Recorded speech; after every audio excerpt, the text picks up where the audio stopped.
হ্যাঁ, ভিতরে আসো। আসসালামু আলাইকুম। হ্যাঁ, বসো।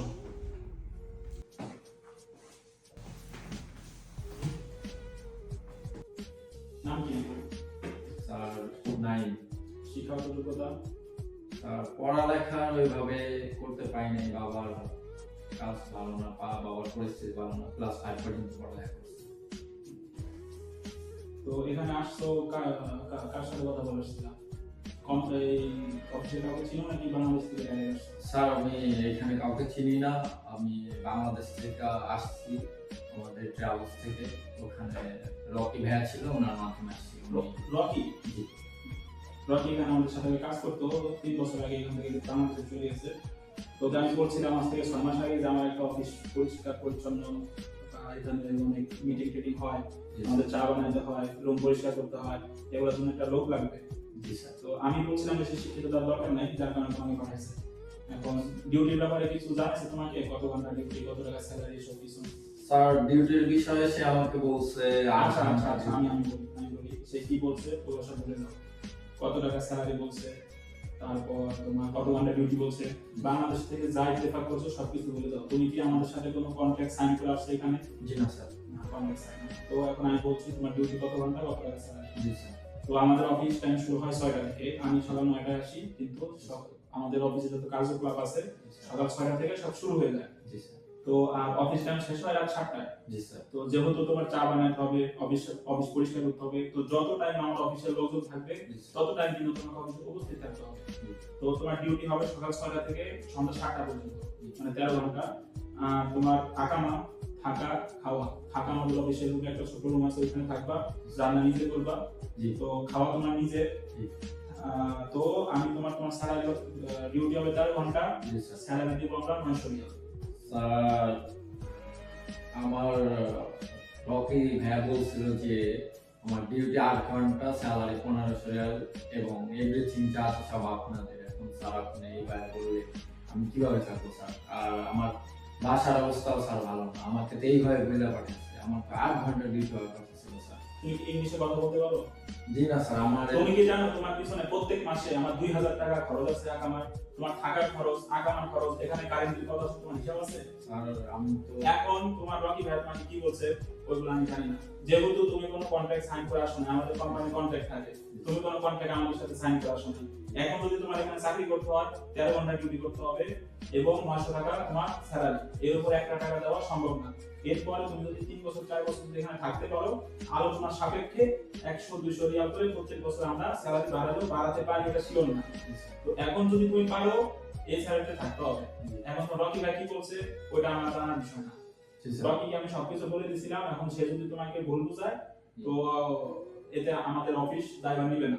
তোমার যদি কোনো সমস্যা হয় তুমি রকিকে ফোন দিয়ে কথা বলতে পারো। না স্যার, কথা বলবো কেন স্যার? স্যার আমি তো ভাইয়া তো এইভাবে বলছে, আমাকে বলছে যে আপনাদের তোমার ভাই তোমাকে কি বলছো ওটা আমার জানার বিষয় না। আমি বলছি এখানে যদি চাকরি, এখন তুমি বাংলাদেশ থেকে আসছো, অল্প কয়েকদিন হয়েছে, সৌদি আরব এখন কি অবস্থা তুমি জানো না, মানুষজন কাজ পায় না। তোমার 900 টাকা স্যালারি, 900 টাকা স্যালারি মানে বাংলাদেশ টাকা প্রায় 27,000 টাকা।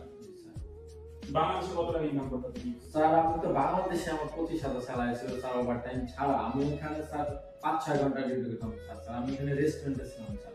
স্যার আমি এত কষ্ট করে আসার পর যদি আমার এখানে আমি 20,000-22,000 টাকা কামাই করি স্যার, তাহলে আমার ফ্যামিলি কিভাবে চলবে স্যার? আমার বাসার মানুষকে আমি কিভাবে? আচ্ছা, তোমাদের সমস্যা কি জানো? এই বাঙালি যতগুলা মানুষ আমি আনি, এই বাঙালিদের খাসলতি খারাপ। তারা প্রথমত কাজ পায় না, দ্বিতীয়ত কাজ পাইলে কাজের মর্ম দেয় না। তুমি বিদেশ আসছো, আসার সাথে সাথে তুমি কাজ পাইতেছো, এটা অনেক। তোমাকে যদি আমি তুকা 15 নাম্বার যদি ছেড়ে দিয়ে আসি, ওখানে যা দেখো মানুষজন কিভাবে অনাহারে বাঁচতেছে। এখন তুমি যদি পারো 900 রিয়াল স্যালারি, এর বেশি এক টাকা দেওয়া আমার পক্ষে সম্ভব না। আকামা আমার, টাকা আমার, খাওয়া তোমার নিজের। এই 900 টাকার ভিতরে তোমার খাওয়ার ব্যবস্থা করতে হবে। এখন তুমি যদি পারো কাজ করো, না হলে দরজা খোলা আছে, তুমি চলে যেতে পারো। স্যার এখন আপনাদের সাথে তো আমরা কথা বলেই আসছি স্যার। আমাদের সাথে তোমার কোনো কথা হয় নাই। তুমি যদি রকি ভাইয়ের সাথে কথা বলে থাকো, রকিকে আমি সবকিছু বলে দিছি না। এখন সে তোমার সাথে কি কথা বলছে ওটা সে আমাকে জানায় নাই, বা তোমার সাথে সে যাই বলছে ভুল বলছে, ভুল ইনফরমেশন দিছে। আর দ্বিতীয়ত তোমার কোনো কন্ট্রাক্ট পেপার নাই আমাদের সাথে। এখন যদি আমি তোমাকে কাজে নাও রাখি, তাও তুমি কিন্তু কিছু করতে পারবা না। এখন যদি কাজ করতে যাও তোমার এই স্যালারি করতে হবে, না হলে কিছু করার নেই। না স্যার এইভাবে আপনি একটু স্যার আমার তোমাদের বাঙালিদের এই একটাই সমস্যা, তোমাদের কাজ দিলেও সমস্যা, না দিলেও সমস্যা। বাংলাদেশ থেকে আসছো, তুমি বাংলা ভাষা বাদে অন্য কোনো ভাষা জানো না। এই সৌদি আরবে, অত্র সৌদি আরবে বাংলা ভাষার কোনো দাম আছে? যেখানে এই বাংলা এমন একটা ভাষা, যে ভাষার দাম কোনো জায়গাতে নাই। তুমি না ইংলিশ বলতে পারো, না আরবি বলতে পারো, তুমি এখন চাইলে ওর কাছে সৌদির সাথে কথা বলতে পারবা। সৌদির সাথে আমাদের কথা বলতে হবে, হয় ইংলিশে নয় আরবিতে। এই অফিসে কেউ বাংলা ভাষা পারে না, একমাত্র আমি আসি। আমি আসছি যখন তোমার মতো আসছিলাম, আমি 900 টাকার সাথে আমি নিজেও কাজ করছি, ওই জায়গা থেকে আসছি, আমি এই জায়গাতে আসছি, কিন্তু আমি তোমার মতো অশিক্ষিত ছিলাম না। আমি বাংলাদেশ থেকে লেখাপড়া করে আসছিলাম, এখন তুমি অশিক্ষিত, আমি অফিসে আছি। তোমার যত বছর সৌদি থাকতে হবে, এখানে থাকতে হবে। কারণ কি, তোমার ভিসা আমাদের কোম্পানির নামে উঠানো।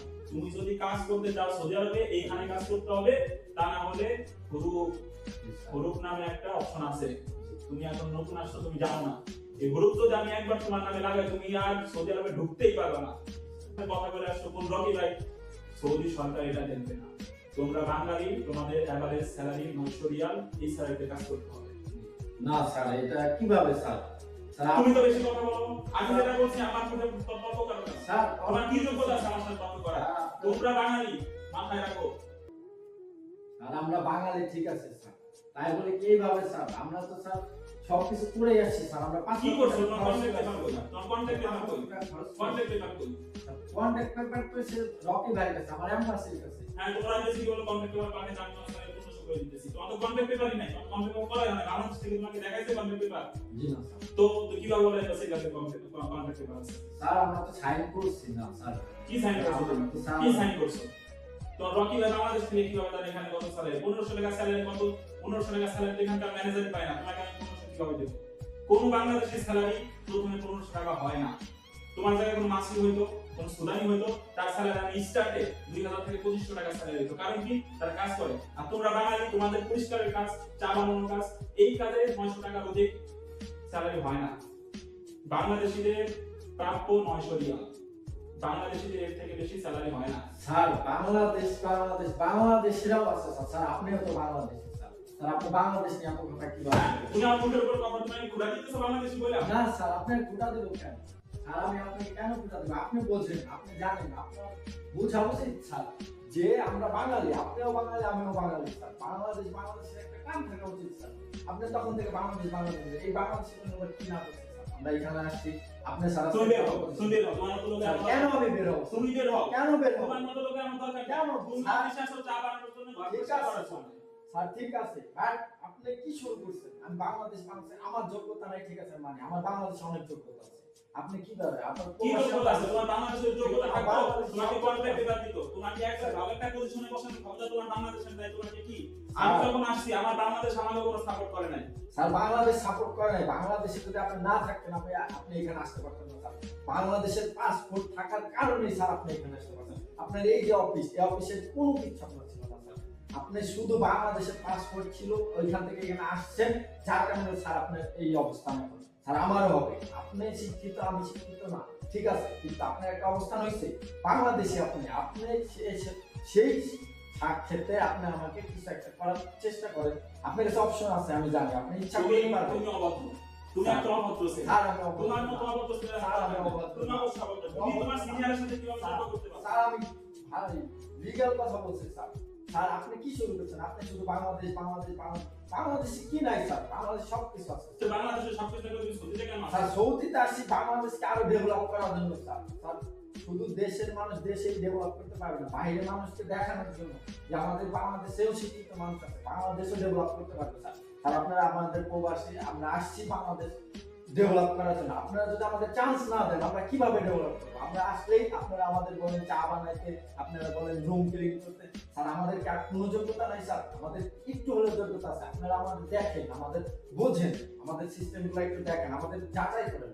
আপনিও বাংলাদেশি, আমিও বাংলাদেশি স্যার। আপনি যদি বাংলাদেশি আমাকে চান্স না দেন, একটা সৌদি, একটা মাসরি, একটা সুদানি আমাকে তো দিবে না স্যার। আমাকে ওরা অপশন দিবেই না, কারণ ওর দেশের মানুষকে ও অপশন দিব। আপনি স্যার এই অফিসের একজন হেড, আপনি যদি একটা বাংলাদেশের অবস্থানে দেন, সেটা আপনিই পারবেন, একটা সৌদি পারবে না, একটা মাসরি পারবে না স্যার। আমার বাংলাদেশ আমি আগায় নিয়ে যাবো কিভাবে স্যার? আমার প্রবাসী ভাইয়েরা কিভাবে আগাবো স্যার? আপনারা যদি আমাদের চান্স না দেন, আমরা তো বাংলাদেশ থেকে আসছি, আমরা তো শিক্ষিত না, এটা আপনি জানেন, বাট সুদানি, সৌদি, মাসরি এরা তো জানে না স্যার। এটা আপনি জানেন যে আমি শিক্ষিত না। আপনি যদি আপনার অফিসে আমার একটা দায়িত্ব দেন, আপনি যদি আমার বুঝায় দেন, ঠিক আছে, আপনি যদি আমার বলেন হ্যাঁ তুমি এটা পারবা, তোমার দ্বারা হবে, তো এটা সবাই মানবে স্যার। স্যার আপনি যদি আমার বের করে দেন, তাহলে অন্য দেশের মানুষ তো আমাকে বের করে দিবেই স্যার।